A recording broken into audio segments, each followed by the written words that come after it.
His presidency changed the world. Ronald Reagan would have turned 101 years old today. In his 2 terms, President Reagan confronted mounting challenges from Cold War fears to an economic crisis. But the leader of the free world was almost taken down by a would-be assassin's bullet.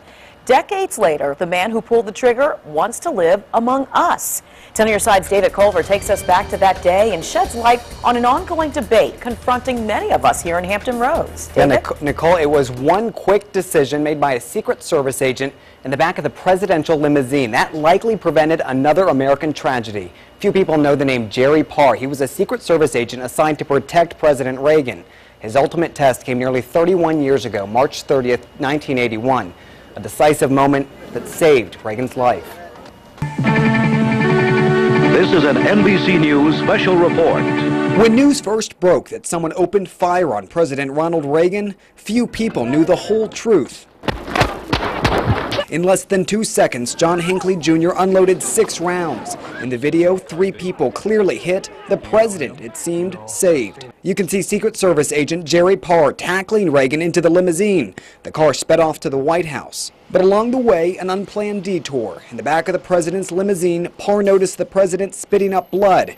He decided they needed to go to the hospital. Had Reagan not gone, he likely would have died. A bullet had pierced his side. I mean, Ronald Reagan's life literally hung in the balance of a split-second decision and a mere inch. NBC's John Chancellor updated America. President Reagan is in good condition tonight in a Washington hospital after several hours of emergency surgery. As for the young suspect, agents and police tackled Hinckley and took him into custody.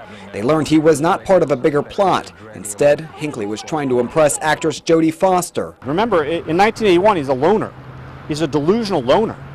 He plays the guitar by himself. He listens to music by himself. He gets very depressed. He's crisscrossing the country. His life is literally rending apart. On March 30th, 1981, he has nothing left. His parents have kicked him out of his home. He's alone.